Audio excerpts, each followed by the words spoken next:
मीडियावर कधी काय व्हायरल होईल याचा काही नेम नाही, परंतु व्हायरल झालेल्या गोष्टीतून धडा घेणारेही अनेक जण आहेत. एखाद्या व्हायरल व्हिडिओमुळे आपल्याबाबतही असेच घडले आहे अशी भावना मनात येणारेही अनेक जण आहेत. खरंच देवाला अशा ठिकाणी जाऊ नका, हे जग पहिल्यासारखं राहिलं नाही. चॅनलवरती पहिल्यांदा आला असेल तर मराठी चॅनलला जरूर सबस्क्राईब करा. असाच एक अनुभव एका महिलेला आला आहे. एक व्हायरल रील पाहून एका महिलेला आपली फसवणूक झाल्याचे लक्षात आहे. त्याचा व्हिडिओ करून त्या महिलेने सोशल मीडियावर टाकला. सदर महिलेने टाकलेला व्हिडिओच आता मोठ्या प्रमाणात व्हायरल झाला आहे. नेमके काय घडले ते पाहूया. वृंदावन येथे जाणाऱ्या भाविक पर्यटकांची संख्या मोठी आहे. श्रीकृष्णाच्या चरणी लीन होऊन कृपा लाभण्याची आस धरणारे भाविक कोट्यावधींच्या घरात आहेत.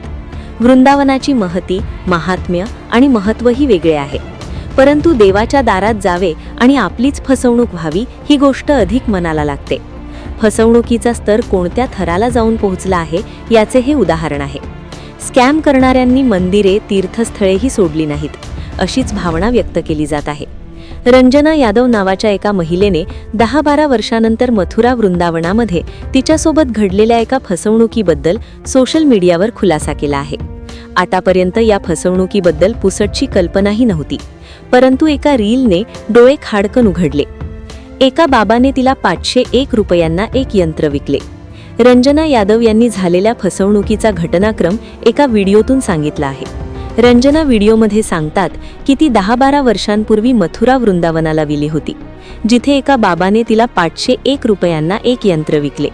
आपण तीर्थस्थळी जातो तेव्हा तेथील आठवण किंवा अशी एखादी वस्तू विकत घेतो की त्यातून चांगले घडण्याची मनीषा व्यक्त करतो. रंजनानेही वृंदावन येथून असेच एक यंत्र आणले होते आणि ते देवघरात ठेवले. त्यानंतर आता 10-12 वर्षांनंतर इंस्टाग्रामवर व्हायरल होत असलेले व्हिडिओ पाहून त्यांनीही त्यांच्या देवघरात आणून ठेवलेले यंत्र उघडण्याची उत्सुकता निर्माण झाली. रंजना यांनी सुताने बांधलेला कागद उघडण्यास सुरुवात केली. कागदात यंत्र वगैरे काहीच नव्हते.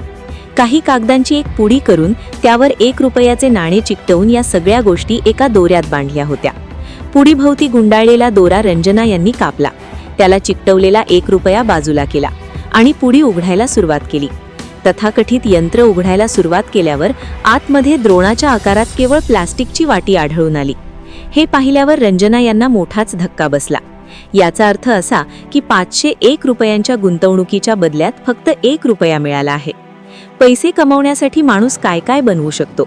गेल्या 10 वर्षात त्यासाठी काय काय करावे लागले असेल याचा मी विचारही केलेला नाही. त्यामुळे जेव्हा कधी तुम्ही वृंदावनला जाल तेव्हा बाबा लोकांकडून अशा प्रकारची कोणतीही वस्तू विकत घेण्याची गरज नाही. ऑनलाईन व्हायरल झालेल्या या प्रकरणावर तीव्र प्रतिक्रिया उमटत आहेत. दरम्यान रंजना यांचा व्हिडिओ अवघ्या 2 दिवसात 9,44,000 पेक्षा जास्त वेळा पाहिला गेला आहे. 31,000 वापरकर्त्यांनी तो लाईक केले असून त्यावर 4,500हून अधिक प्रतिक्रिया आल्या आहेत. कमेंट्समध्ये बहुतेक वापरकर्त्यांनी प्रमुख धार्मिक स्थळांवर खरेदी करताना नेहमी सावधगिरी बाळगण्याच्या महत्त्वावर भर दिला आहे.